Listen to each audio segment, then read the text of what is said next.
Hello everyone. Today at East Mojo, let's talk about it. We have Vanchika Shah from Kathmandu, Nepal. So let's start our conversation with her about what exactly she is doing at an organization called Behind the Scenes.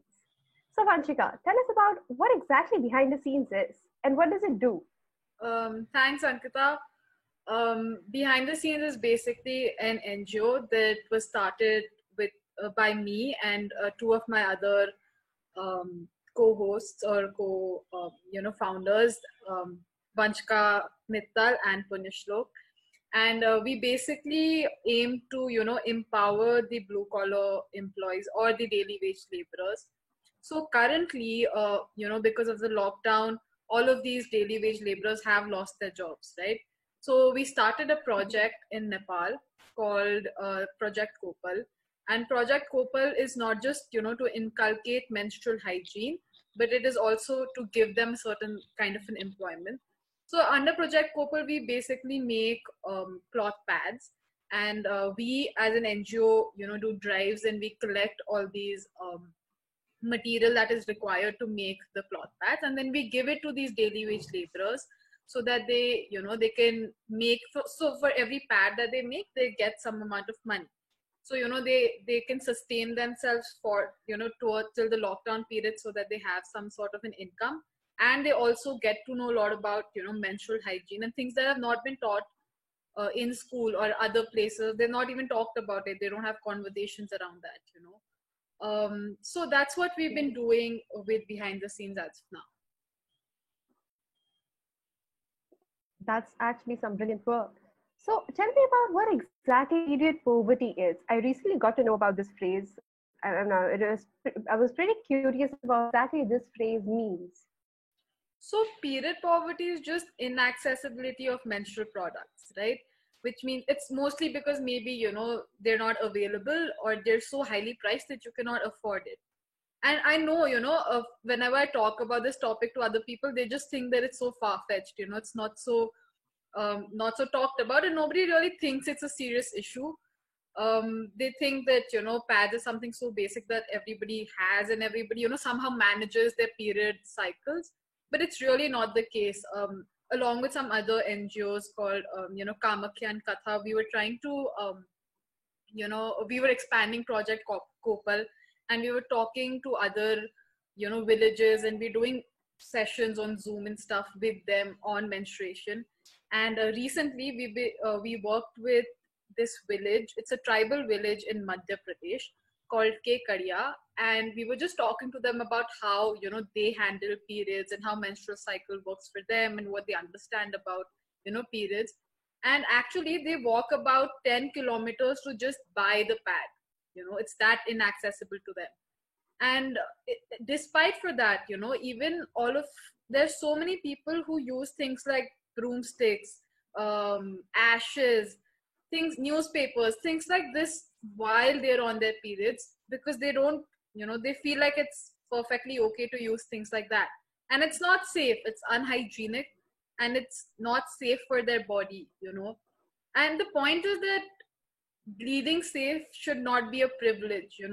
And there's some sort of awareness that needs to be spread around regarding this topic of why period is why you should take care of yourself when you're in your period. And it's something that you should talk about, and at the same time not take it so lightly. Your health is the main priority, and everybody should be aware of what period is and how you can take care of yourself. So that's the idea of period poverty in general. Okay, thank you so much for explaining that to me. And now I would like to ask as to how is period perceived in different places. Could you elaborate how it is perceived in places like Nepal, or rural places in India, or urban places in India? The contrast between how they are being perceived per se. It's honestly very interesting if you see the way people perceive periods. For example, just in India, just take India as a case. There is, in one side they worship a goddess while she's on her periods. It's called a Kamakhya Devi temple. I'm sure you've heard of that. But Yes, you yes, know, I'm there. where people go and they literally get a cloth. There's a cloth that is put there which is white, and you know, after some days it gets red, and they cut a piece of that cloth and get back home, and they think it's an auspicious thing, you know. So a goddess menstruating is a very auspicious time, or a very auspicious thing for them, you know. But in other places, women are not allowed to, you know, go to the temples, and they're not allowed to touch, you know, some places they're not allowed to touch people, they're not allowed to touch things in the kitchen.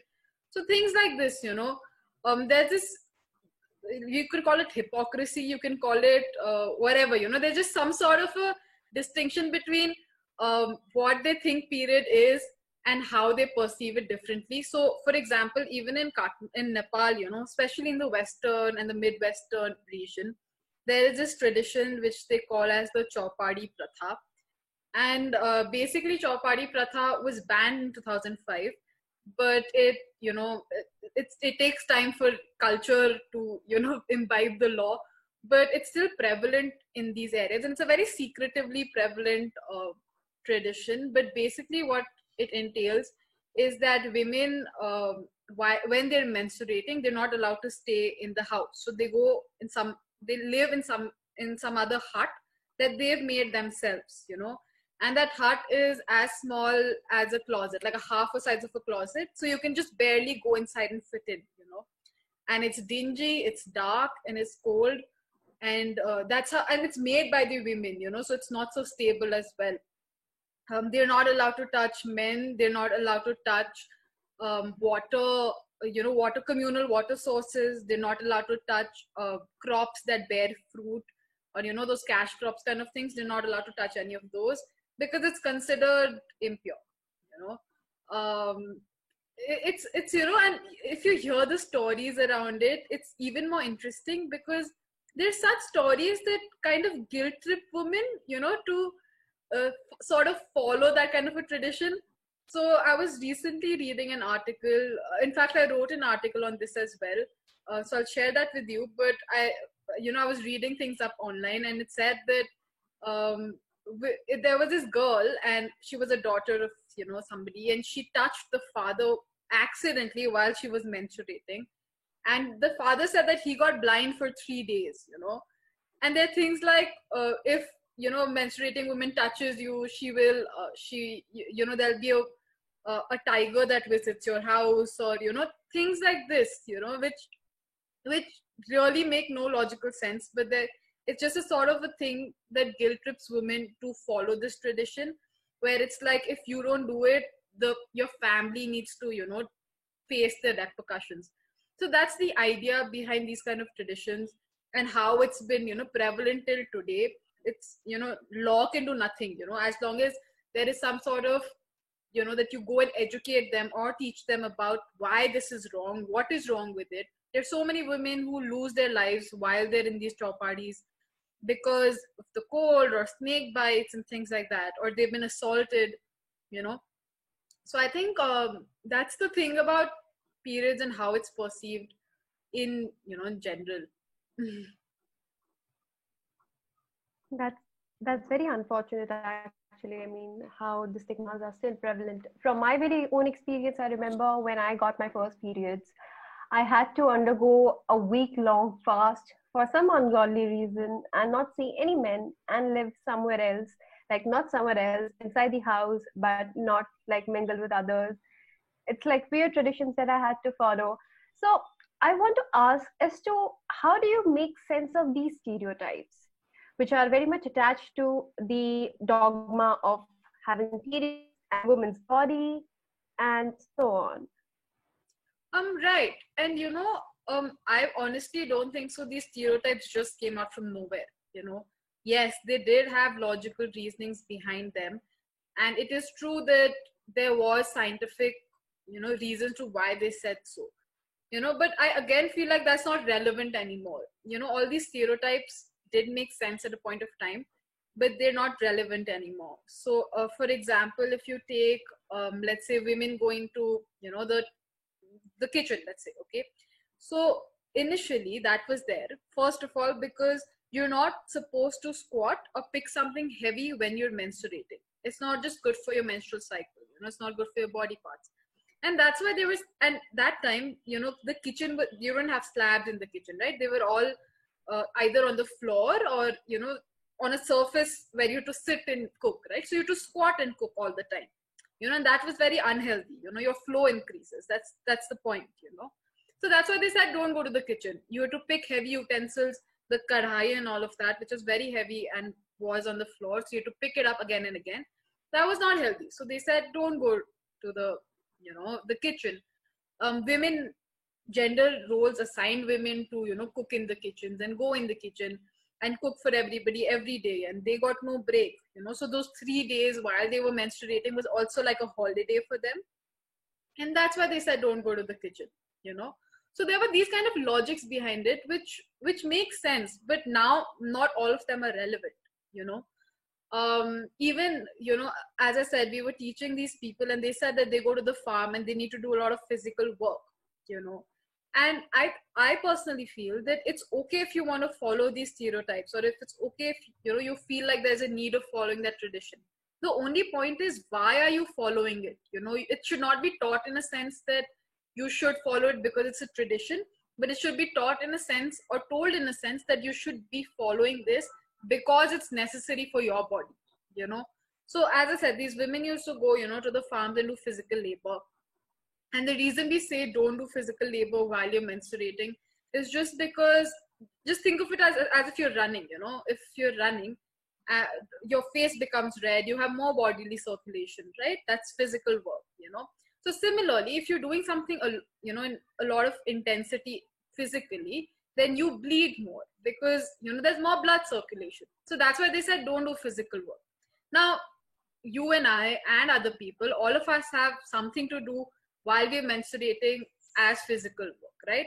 And that's okay. Like, it's okay if I'm doing it, or breaking that stereotype, but I should know what is the logic behind why they said don't do it, rather than just not doing it because it's been told. So that's the point.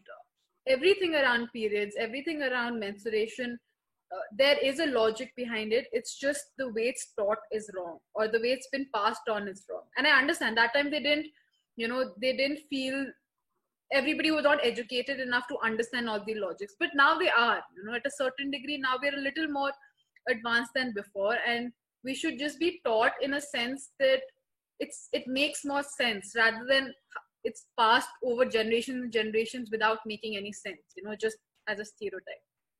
So yeah, that's what I think of how stereotypes should be perceived. That's very enlightening, actually. So do you want to send a message to everyone who's watching this video?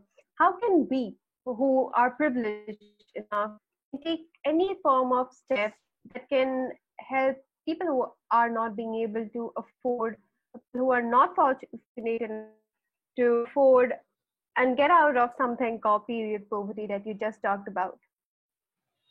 I mean, honestly, so as I said, period poverty is a fact that it's not accessible, right? But like what we do, you don't have to do anything apart from just telling them how to make cloth pads. It's made through everything from home. It's made through linens, it's made through towels. Use linen, use towels. So there's some sort of awareness that needs to be told. It's just like a mouth-to-mouth thing. Associate yourself with NGOs, or even if not that, just go talk to people with it, in this topic. Have a conversation about periods. There's so much of hush that, nobody even wants to open up.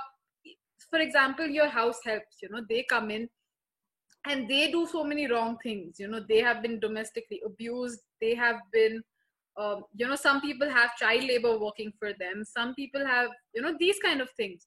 I mean, we are educated enough and privileged enough to have that kind of a sense and that kind of an understanding of what period is, what period poverty is, and how we can eradicate it. It's just basic ways of talking to other people, right? Talking and just teaching them of how things can be done. Everything is available online, that everything is available on how you can, how you can make pads, or BTS itself with Kamakya has made, videos of how you can make easy homemade pads, how you should wash them, how you should, keep yourself hygienic while you're menstruating. It's just those things.